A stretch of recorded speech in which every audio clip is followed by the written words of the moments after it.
ஆமென். ஸ்தோத்திரம், ஸ்தோத்திரம். நீங்கள் யாவரும் சுகத்தோடும், நலத்தோடும், ஆரோக்கியத்தோடும் இருக்க வேண்டும் என்று உங்களை அன்போடு கூட வாழ்த்துகிறேன். நம்ம டெய்லி சாப்பிடுகிற பொழுது, நம்ம சாப்பிட்ற தட்ட நம்ம கழுவாம சாப்பிட மாட்டோம். ஒரு நாளைக்கு 3 வேளை சாப்பிட்றோம். அது தட்டா இருந்தாலும், அது டிஃபன் பாக்ஸா இருந்தாலும், என்ன பண்ணுறோம் அத? டெய்லி தான் சாப்பிட்றோம், டெய்லி அத கழுவுறோம்.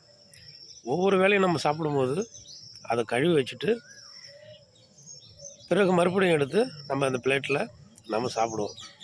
இதுதான் அனுதின நம்மளுடைய வழக்கம். இல்லை ஒரே ஒரு முறை நம்ம சாப்பிட்டு வச்சுட்டு, நம்ம மீண்டும் என்ன பண்ண மாட்டோம், அத கழுவாம நம்ம சாப்பிட மாட்டோம். அந்த பழக்கம் நமக்கு இல்லை. சுத்தமாக கழுவி சாப்பிடுவோம். அப்போது டெய்லி அதில் என்ன பண்ணுது, தூசு படியுது, அழுக்கு இருக்குது. அப்போ அதனால தான் என்ன பண்ணுறோம், கழுவி வச்சுருந்தாலும் சாப்பிடுகிற பொழுது மீண்டும் அதை கழுவிட்டு நம்ம அதில் சாப்பிடுவோம், ஆகாரம் சாப்பிடுவோம். அப்பொழுது அந்த பாத்திரம் என்ன பண்ணும், பளபளப்பாக இருக்கும். அந்த பாத்திரம் மின்னும், அந்த பாத்திரம் சுத்தமாக இருக்கும். அதுதான் ஆண்டவர் சொல்கிறாரு, எழும்பி பிரகாசி, உன் ஒளி வந்தது, கர்த்தருடைய மகிமை உன்மேல் உதித்தது. நம்ம ஒரு பாத்திரம் தான். இந்த பாத்திரத்தை நம்ம கழுவி எப்போதும் சுத்தமாக வச்சுக்கிட்டோம்னா ஆண்டவருடைய மகிமை நம்ம மேலே உதிக்கும். எப்படி பாத்திரம் பளபளப்பாக இருக்கோ கழுவும் பொழுது, அதே போல் நம்ம உள்ளமும் நம்முடைய சிந்தையும் செயலாக்கமும் சரியாக இருந்தால் நம்ம பாத்திரம் தான், நம்ம மின்னுவோம். இதோ இருள் பூமியையும் காரிருள் ஜனங்களையும் மூடும், ஆனாலும் கர்த்தர் உன்மேல் உதிப்பார். இரவு நேரங்களில் மின்மினி பூச்சி மின்னது பாருங்கள்.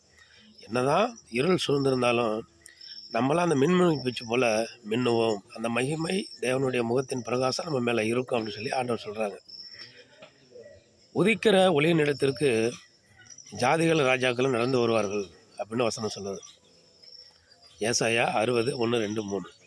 அப்போ நம்ம பிரகாசிக்கிற ஒளியாக இருந்தோம்னா, நம்மளை தேடி ஆண்டவரிடத்தில் ஜெபித்துக்கொள்ள, வேண்டிக்கொள்ள, நன்மையை பெற்றுக்கொள்ள, அலையலையாய், அணி அணியாய், கூட்டம் கூட்டமாய், சாரசாரியாய் தேவனுடைய சன்னிதானத்திற்கு உதிக்கிற ஒளியாக இருக்கிற நம்மளிடத்திற்கு அலையலையாக திரண்டு வருவார்கள் ஜனங்கள்.